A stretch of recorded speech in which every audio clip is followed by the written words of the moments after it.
Hello बच्चों, देखो आज हम चैप्टर 9 के लिए वीडियो नंबर 7 लेकर के आए हैं और इस वीडियो के अंदर हम एक प्रश्न के ऊपर विचार करने वाले। देखो क्वेश्चन क्या है, सिद्ध कीजिए कि छोटे द्वारक के अवतल दर्पण की वक्रता त्रिज्या फोकस दूरी से दोगुनी होती है।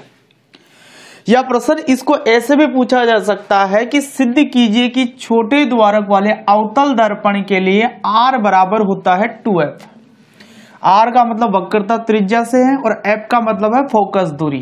तो यहां पर भी बात वही है कि ये वक्रता त्रिज्या इस फोकस दूरी की क्या है, दुगनी है। तो इसके बारे में अपन पिछले वीडियो में भी पढ़ चुके हैं। भाई जो गोलीय दर्पण होते हैं, छोटे द्वारक वाले जो गोलीय दर्पण है, उनकी जो फोकस दूरी है वो वक्रता त्रिज्या की आधी है, या फिर जो वक्रता त्रिज्या है वो फोकस दूरी की क्या होती है, दोगुनी होती है। तो आज हम यही बात गणितीय रूप से सिद्ध करेंगे। तो ये क्वेश्चन काफी इंपॉर्टेंट है, इसलिए हर बात को ध्यान से समझते हुए चलना।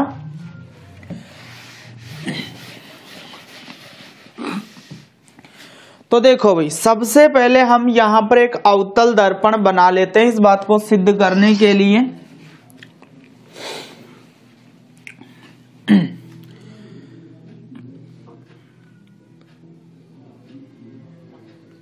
तो ये एक अवतल दर्पण मैंने बनाया। इसकी जो उभरी हुई सतह है, इसके ऊपर हमें परावर्तक पदार्थ की पॉलिश करनी होगी। जब हम पॉलिश करेंगे तो ये अवतल दर्पण बन जाएगा। इसका अंदर धंसा हुआ जो भाग है वो परावर्तक सतह का कार्य करेगा। ठीक है, अब इसके बाद में देखो, एक सीधी रेखा ये खींची गई मैंने। तो ये तो मान लीजिए इसका C है और ये है इसका P। ये वक्रता केंद्र है और ये इसका ध्रुव है। ठीक है, अब देखो एक काम करते हैं हम कि इस अवतल दर्पण पर इस मुख्य अक्ष के समांतर एक प्रकाश की किरण डालते हैं। तो एक प्रकाश की किरण डालते हैं इसके ऊपर, जो कि मुख्य अक्ष के समांतर डाली जाएगी। तो ये प्रकाश की किरण मैंने इसके ऊपर डाल दी। ठीक है, अब ये प्रकाश की किरण क्या होगी, यहां से परावर्तित होगी। तो ये मान लीजिए इस दिशा के अंदर परावर्तित हो जाती है। ये प्रकाश की किरण क्या हो गई, परावर्तित हो गई। तो देखो ये तो आपकी आपतित किरण है, तो मैं इसको नाम दे देता हूं HI। और ये जो आपतित किरण है ये परावर्तित हो गई और परावर्तित होने के बाद में इस दिशा में लौट करके आ गई। तो यहां पर इस किरण को मैं नाम दे देता हूं HIJ। तो IJ दिशा के अंदर ये क्या हो गई, परावर्तित हो गई। अब याद करो भाई, हमने एक बात पढ़ रखी है कि मुख्य अक्ष के समांतर आने वाली प्रकाश की किरण परावर्तित होने के बाद में मुख्य अक्ष को जिस बिंदु पर काटती है वो बिंदु फोकस बिंदु कहलाता है। तो ये इस बिंदु पर इस मुख्य अक्ष को काट रही है परावर्तित किरण। तो यहां पर ये कौन सा बिंदु हो जाएगा, आपका फोकस बिंदु हो जाएगा भाई। कौन सा बिंदु हो जाएगा, फोकस बिंदु हो जाएगा। तो यहां पर मैंने दिखा दिया फोकस बिंदु F। तो पहले तो ये बातें अपन लिख लेते हैं। देखो भाई, हल करने के लिए हमने ये जो चित्र तैयार किया है इसी के बारे में हम लिख रहे हैं। तो देखो चित्र में अवतल दर्पण से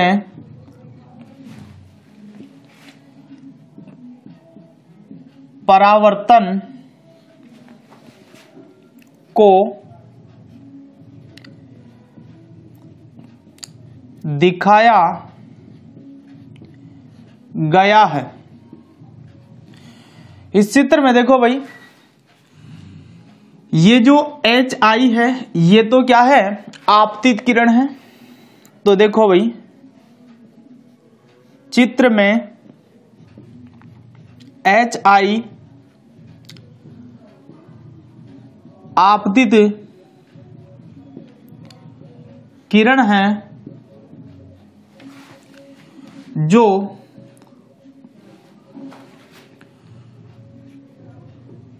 मुख्य अक्ष कौन सा, देखो यहां पर CP है ना, तो मैं इसको लिख देता हूं CP के समांतर दर्पण पर आपतित हुई है तथा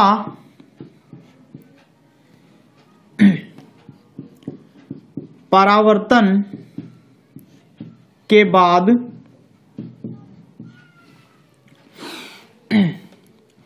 IJ दिशा में गमन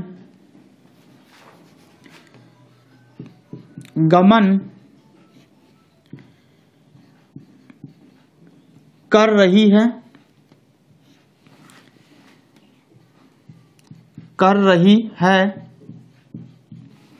ठीक है भाई, अब देखो ये जो परावर्तित किरण है IJ मुख्य अक्ष को F बिंदु पर काट रही है, तो बिंदु F क्या है, इस अवतल दर्पण का फोकस बिंदु। तो हम लिख देते हैं कि परावर्तित किरण IJ मुख्य अक्ष CP को बिंदु F पर काट रही है, अतः बिंदु F अवतल दर्पण का फोकस बिंदु है, फोकस बिंदु है। भाई मुख्य अक्ष किसको बोलते हैं अपन, वक्रता के अंदर C और ध्रुव P को मिलाने वाली सीधी रेखा मुख्य अक्ष होती है, तो ये CP मुख्य अक्ष है, और इसको ये परावर्तित किरण जिस बिंदु पर काटेगी वो इसका क्या हो जाएगा, फोकस बिंदु हो जाएगा। अब देखो भाई, ये आपतित किरण, ये परावर्तित किरण इस बिंदु पर ये टकरा करके वापस आई है, तो यहां पर एक लंब अपन डालते हैं जिसे बोला जाएगा अभिलंब। तो लंब हमेशा 90 डिग्री के कोण पर डलेगा, तो उसको कैसे डालेंगे इसके लिए आप समझेंगे एक बात। पहले देखो भाई, कोई भी वर्त हो या गोला हो, इसका ये बीच का बिंदु होता है। यदि हम इस केंद्र से इस परिधि के ऊपर कोई भी त्रिज्या डालते हैं, कहीं पर भी डाल दें, तो ये त्रिज्या और ये जो परिधि है इन दोनों के बीच में हमेशा 90 डिग्री का कोण बनता है। कितने डिग्री का कोण बनता है, 90 डिग्री का कोण बनता है। मतलब ये हुआ कि किसी गोले पर या वृत्त पर हम त्रिज्या डालते हैं उसकी परिधि के ऊपर, वो जो त्रिज्या डाली गई है परिधि के ऊपर वो हमेशा 90 डिग्री के कोण पर होगी, वो हमेशा उसके लंबवत होगी। तो भाई ये आपका जो कांच है जिसका हमने अवतल दर्पण बनाया है, वो भी तो किसी समय एक गोला ही था पूरा, और उस गोले का केंद्र ये है जिसे हमने वक्रता केंद्र बोल रखा है। तो इस वक्रता केंद्र से इसके ऊपर यदि अपन कोई रेखा खींचते हैं, तो वो रेखा इस बिंदु पर कौन से कोण पर डलेगी, 90 डिग्री के कोण पर डलेगी, वो लंबवत होगी हमेशा इसके। तो यहां पर मैं अभिलंब या लंब डालना चाहता हूं जो कि 90 डिग्री के कोण पर डलेगा, तो उसके लिए मुझे क्या करना होगा, ये जो C है इसको मैं I से मिला दूंगा खींच करके सीधा, तो वो जो रेखा खींची जाएगी वो वास्तव में इसके ऊपर क्या हो जाएगा, अभिलंब हो जाएगा। क्योंकि बात क्या है कि कोई भी त्रिज्या उसकी परिधि से जब मिलेगी तो वो कितने डिग्री का कोण बनाएगी, वहां पर 90 डिग्री का कोण बनाएगी, हमेशा 90 डिग्री का कोण वो क्या करती है, बनाती है। तो मैं यहां पर एक रेखा खींच देता हूं और ये रेखा क्या हो जाएगी, इस बिंदु के ऊपर क्या हो जाएगी भाई, लंब हो जाएगी, और इसी को हम क्या बोलेंगे, अभिलंब बोल देंगे। तो मैं यहां लिख देता हूं नीचे अब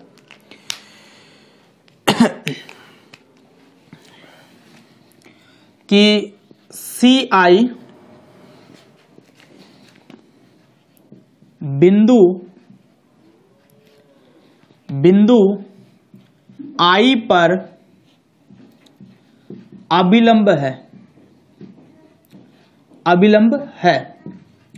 तो ये अभिलंब हो गया भाई, ये अभिलंब हो गया। तो ये आपतित किरण और अभिलंब के बीच में जो कोण बनेगा वो तो हो जाएगा कोण आई, और ये आपकी परावर्तित किरण और अभिलंब के बीच में जो कोण बनेगा वो हो जाएगा कोण आर। इसके अलावा एक बात और देख लो आप कि ये सी और पी ये भी एक वक्रता त्रिज्या है, और ये आई और सी या सी आई ये भी एक क्या है, वक्रता त्रिज्या ही है, क्योंकि ये क्या कर रही है, ये परिधि है और ये केंद्र इन दोनों को मिला रही है, तो ये भी वक्रता त्रिज्या है, और ये इन दोनों को मिला रही है तो ये भी एक वक्रता त्रिज्या ही है। और पिछले वीडियो में मैंने आपको बता ही दिया था भाई मुख्य अक्ष भी एक वक्रता त्रिज्या ही होती है, तो ये भी एक वक्रता त्रिज्या ही है। ठीक है, तो ये तो हमने रचना से संबंधित बातें बताई है अभी इस चित्र में, तो आप वीडियो को पॉज करके इन बातों को आप नोट करेंगे, उसके बाद में आगे की कैलकुलेशन करते हैं इसके अंदर अपन। तो पहले वीडियो को पॉज करके आप ये बातें नोट करो।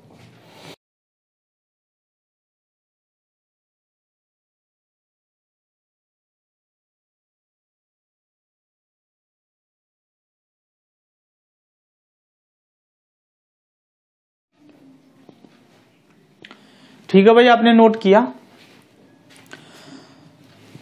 अब आगे देखो कैसे हम सिद्ध करेंगे कि r बराबर 2f है इसके अंदर।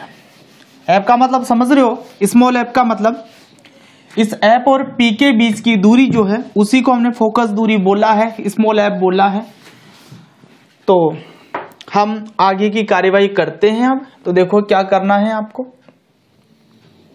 देखो भाई सबसे पहले देखो आप परावर्तन का नियम यहां पर लगाता हूं मैं। परावर्तन के नियम से, परावर्तन का नियम हमें कहता है कि कोण आई और कोण आर का मान बराबर होता है। आई और आर का मान कैसा होता है, बराबर होता है। प्रकाश का जो परावर्तन है उसके जो दो नियम है वो हर जगह लागू होते हैं, तो कोण आई और कोण का आर का मान हर कंडीशन में बराबर होगा। तो देखो भाई मैं यहां लिख देता हूं कि कोण एच आई सी बराबर किसके होगा, कोण सी आई एफ के, कोण सी आई एफ के बराबर है। क्यों है बराबर, तो आप चाहें तो रीजन यहां पर दे सकते हैं कि चूंकि कोण आई बराबर होता है कोण आर, यह आपका समीकरण नंबर 1 हो गया। एच आई सी ये वाला कोण, और दूसरा कोण कौन सा हो गया, सी आई एफ कोण आर, ये दोनों कोण एक दूसरे के क्या होंगे, बराबर होंगे परावर्तन के नियम से। ठीक है, दूसरी चीज देखते हैं अब। तो भाई देखो यहां से देखो ये प्रकाश की किरण चल रही है और ये मुख्य अक्ष खींचा हुआ है, तो ये एक दूसरे के कैसे हैं, समांतर किरणें हैं। और ये जो रेखा है एक ये वाली आईसी, ये इन दोनों को तिर्यक दिशा से काट रही है, यानी कि तिर्यक दिशा हो गई। मतलब ऐसा है, दो समांतर किरणें हैं ये और उनको एक रेखा ऐसे प्रतिच्छेदित कर रही है। ठीक है, तो देखो यहां पर एक तो इस कोण की बात करेंगे हम और एक इस कोण की बात करेंगे। ये दोनों कोण एकांतर कोण हो गए। कौन से कोण हो गए, एकांतर कोण। भाई देखो दो समांतर रेखाएं हैं, उसको जब एक ऐसे रेखा काटती है तो ये वाला कोण और ये वाला कोण, ये दोनों एकांतर कोण कहलाते हैं। और ये दोनों एकांतर कोण जो है इनका मान कैसा होता है, बराबर होता है। तो मैं यहां पर लिख सकता हूं अब कि चूंकि एच आई, चूंकि आपतित किरण HI तथा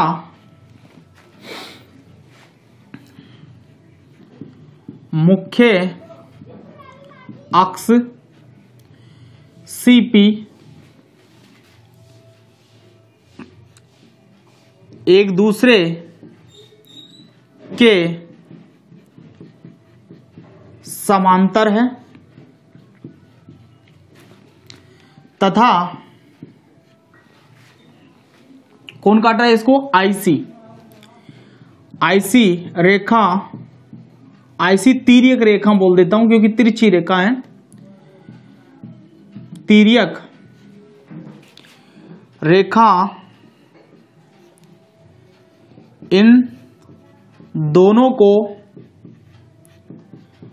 प्रतिच्छेदित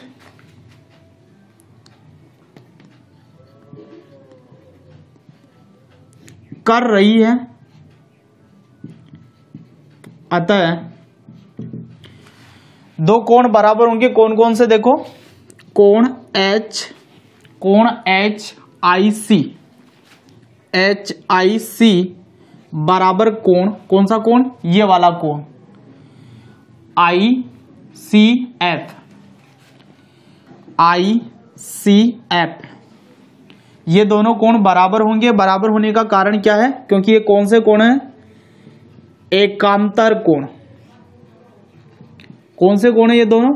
एकांतर कोण है। तो ये आपका हो गया समीकरण नंबर 2। कौन सा समीकरण हो गया? ये समीकरण नंबर 2 हो गया। अब देखो भाई,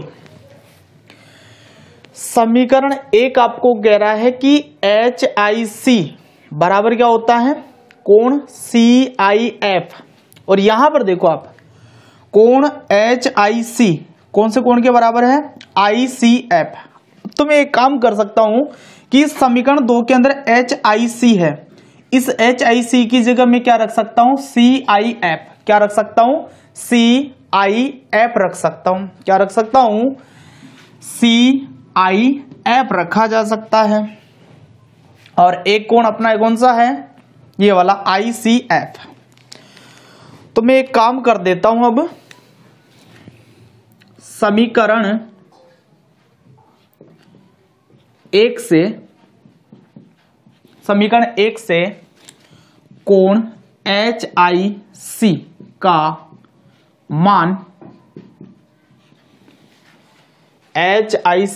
मान, समीकरण 2 में रखने पर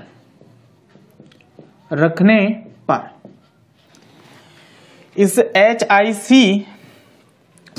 HIC की जगह में ये रख देता हूं कोण CIF। HIC की जगह CIF रखा और ये किसके बराबर है? कोण ICF के बराबर है। ठीक है, तो ये हो गया आपका समीकरण नंबर 3। क्या हो गया? समीकरण नंबर 3। अब ध्यान दो भाई, CIF यानी कि ये वाला कोण। दूसरा कोण कौन सा है? ICF यानी कि ये वाला कोण। तो ये कोण और ये कोण, ये दोनों कोण कैसे हो चुके हैं? बराबर हो चुके हैं। तो अब यदि मैं इस त्रिभुज को देखूं, कौन से त्रिभुज को? CIF। यदि मैं इस त्रिभुज को देखूं तो इस त्रिभुज में दो कोण बराबर आ गए, एक तो ये वाला कोण और एक ये वाला कोण। दो कोण बराबर आने की वजह से ये जो त्रिभुज है ये समद्विबाहु त्रिभुज हो गया। कौन सा त्रिभुज हो गया? ये समद्विबाहु त्रिभुज हो गया। ठीक है, तो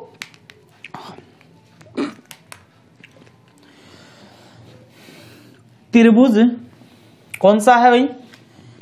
CIF में कोण CIF बराबर है कोण ICF के। तो अतः मैं कह सकता हूं कि ये त्रिभुज कैसा त्रिभुज है? समद्विबाहु त्रिभुज है। कैसा त्रिभुज है ये? समद्विबाहु त्रिभुज है। तो आगे की बात यहां मैं लिख देता हूं कि अतः त्रिभुज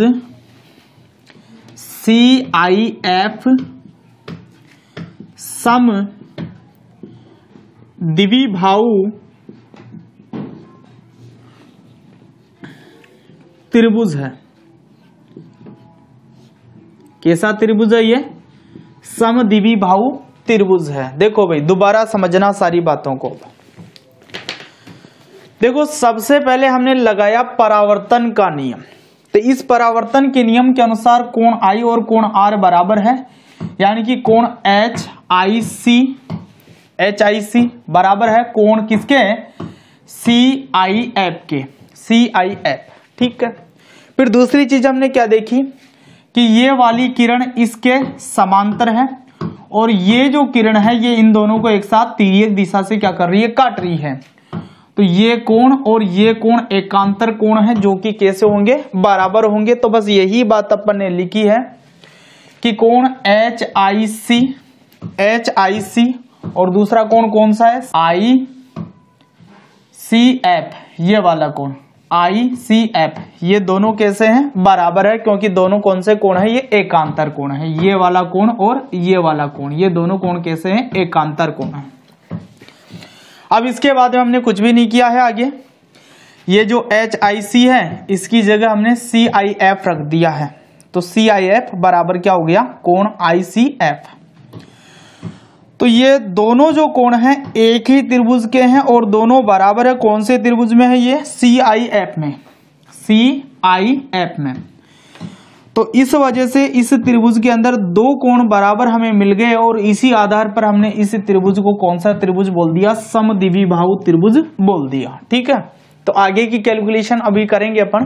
तो पहले आप इतनी बातों को तो नोट करें वीडियो पॉज करके।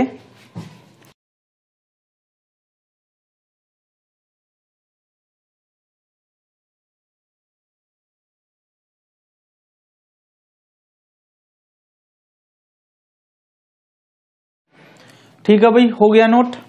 चलो मैं इसको मिटा रहा हूं, नेक्स्ट आगे चलते हैं इसी में।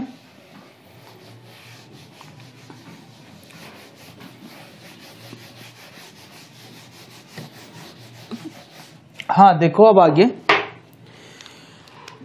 एक परिमेय अपन लगा रहे हैं भाई, जिसे अपन बोलते हैं समद्विबाहु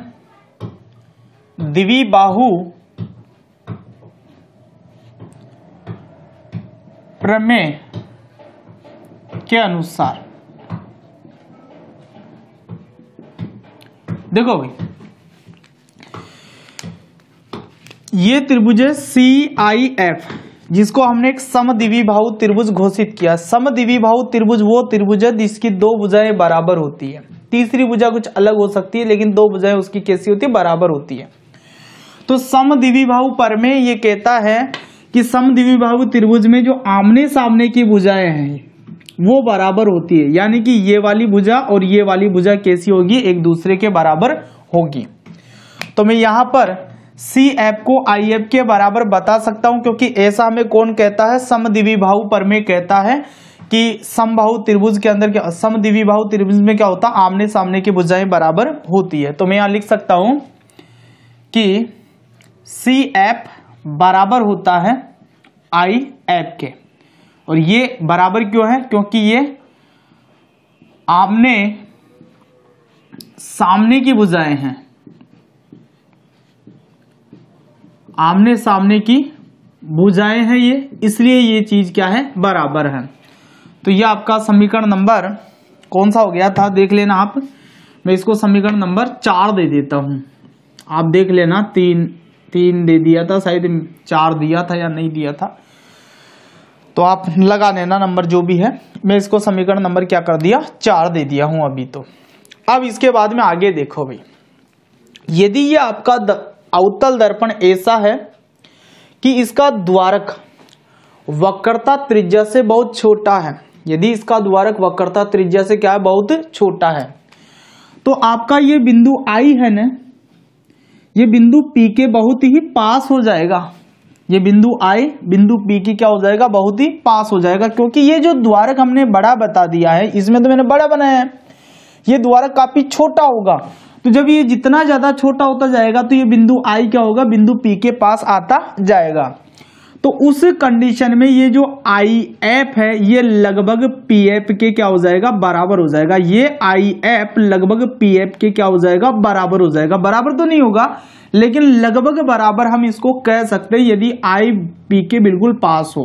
और ऐसा तभी संभव है जब ये द्वारक क्या हो, बहुत छोटा हो, मतलब ये इतना बड़ा नहीं होना चाहिए द्वारक, काफी छोटा हो तब। तो देखो मैं यहां ये बात लिख देता हूं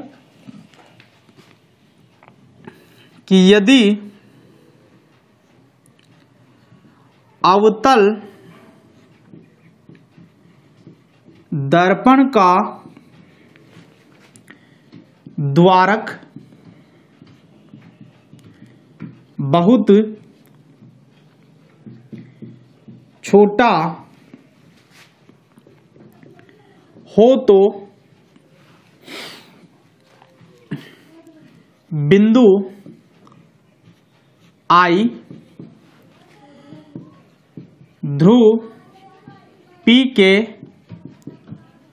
बहुत नजदीक होगा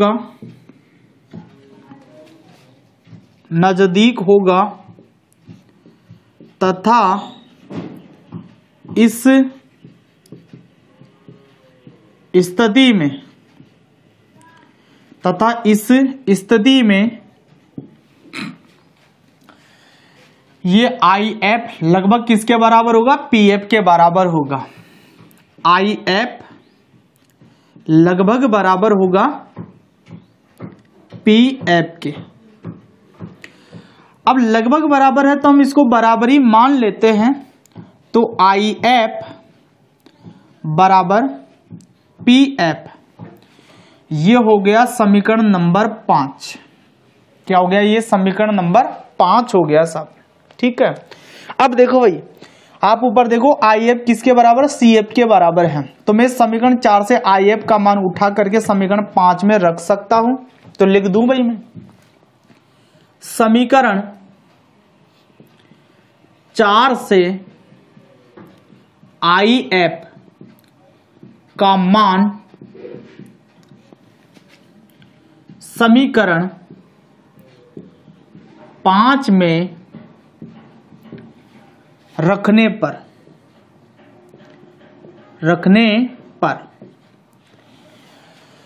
तो 4 हमें कह रहा भाई आई एफ किसके बराबर है, सी एफ के बराबर है। तो आई एफ की जगह में सी एफ रख दूं, सी एफ बराबर हो गया पी एफ के। ये हो गया आपका समीकरण नंबर 6। कितना हो गया, समीकरण नंबर 6। अब देखो भाई, हमें क्या सिद्ध करना है कि जो वक्रता त्रिज्या होती है, वक्रता त्रिज्या यहां से लेकर के यहां तक की है, वक्रता त्रिज्या होती है वो फोकस दूरी की दुगनी होती है। फोकस दूरी यहां से लेकर के यहां तक के बीच की दूरी है। तो हमें ये बात सिद्ध करनी है। तो भाई देखो, अब मैं यहां लिख देता हूं कि दर्पण की वक्रता त्रिज्या, दर्पण की वक्रता त्रिज्या क्या है यहां पर, सीपी।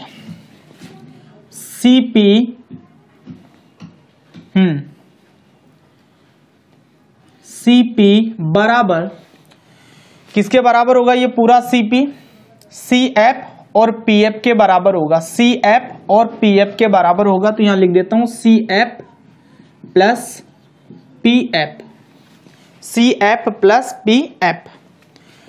तो ये हो गया आपका समीकरण नंबर 7। क्या हो गया, समीकरण नंबर 7 हो गया। ठीक है, तो आप इतनी बातों को तो नोट कर लीजिए पहले, फिर मैं आगे बढ़ता हूं इसमें। वीडियो पॉज करके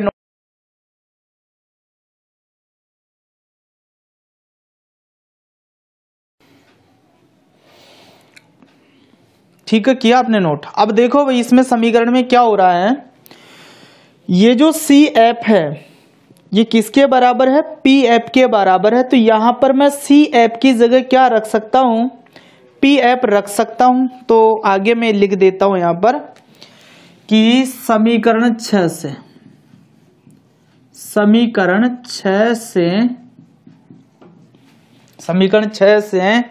सी एफ का मान, सी एफ का मान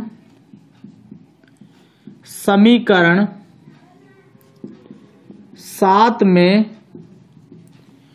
रखने पर तो रख देते हैं मन भाई, CP बराबर CF की जगह तो हम क्या रखने वाले हैं, PF प्लस आगे आपको पता है PAP है, ये वाला PF, CF की जगह तो PF रखना ही था और PF।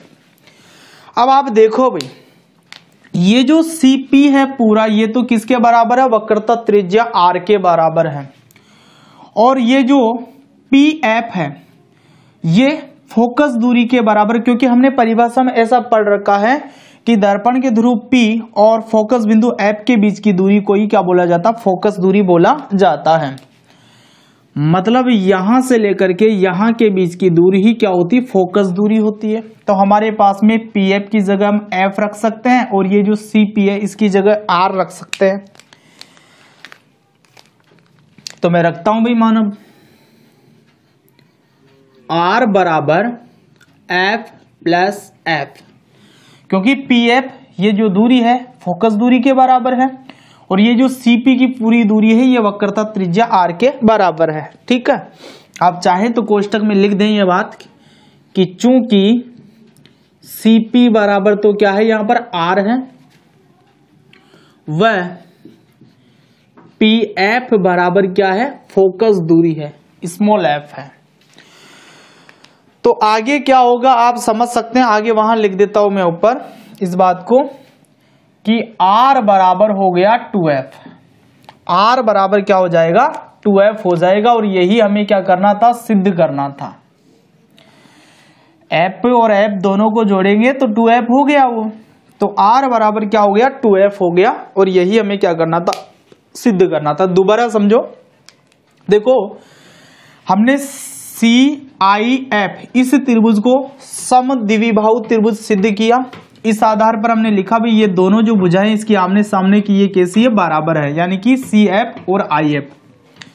तो CF और IF दोनों को बराबर कर दिया हमने, क्योंकि ये आमने सामने की भुजाएं हैं। इसके बाद में यहाँ पर ये बात हमने देखी भाई, यदि ये द्वारक बहुत छोटा होता तो ये IP के बहुत समीप होगा, और उस कंडीशन में IF और PF ये लगभग कैसे होते, बराबर होते। तो वही बात मैंने लिखी है कि IF लगभग बराबर क्या होगा, PF होगा, तो मैंने बराबर कर ही दिया इसको।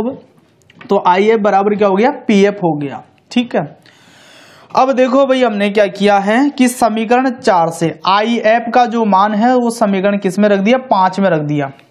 तो IF है, इसकी जगह क्या रख दिया, CF रख दिया, तो ये हो गया CF बराबर PF। फिर हमने दर्पण की वक्रता त्रिज्या ही निकाली, तो ये पूरी क्या है, CP है, तो CP किसके बराबर होगी, CF और PF के योग के बराबर होगी, तो वही मैंने किया है।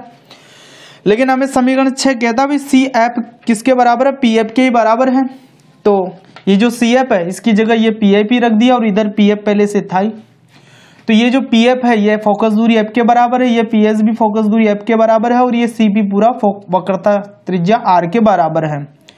ठीक है, तो फिर ये हो गया R बराबर 2F, R बराबर दोनों को जोड़ दिया 2F हो गया यहाँ पर। ठीक है, तो इस तरीके से ये बात सिद्ध हो जाती है भाई, छोटा यदि द्वारक है उत्तल दर्पण का तो उसके लिए R बराबर क्या होगा, 2F होगा, यानी कि जो वक्रता त्रिज्या है R वो फोकस दूरी की क्या होगी, दुगनी होगी। तो वीडियो को पॉज करके आप बाकी की जो बातें हैं पहले ये उतारेंगे फिर ये उतारेंगे, ये तो आपने उतार लिया था, फिर इसके बाद में ये उतारेंगे फिर ये उतारेंगे।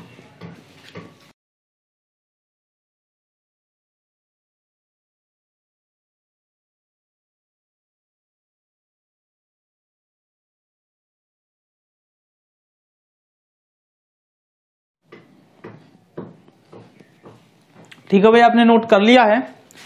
तो इस तरीके से हम सिद्ध कर सकते हैं कि छोटे द्वारक वाले अवतल दर्पण के लिए वक्रता त्रिज्या फोकस दूरी से क्या होती है, दोगुनी होती है। या इस प्रश्न को ऐसा भी वो पूछा जा सकता है कि सिद्ध कीजिए कि छोटे द्वारक वाले अवतल दर्पण के लिए R बराबर क्या होता है, 2F होता है। दोनों ही कंडीशन में इसी तरीके से अपने को हल करना है, इंपॉर्टेंट क्वेश्चन है, तो अच्छे से तैयार करिएगा। नेक्स्ट वीडियो में हम जो दर्पण से संबंधित कार्तीय चिन्ह परिपाटी है उसके बारे में पढ़ेंगे।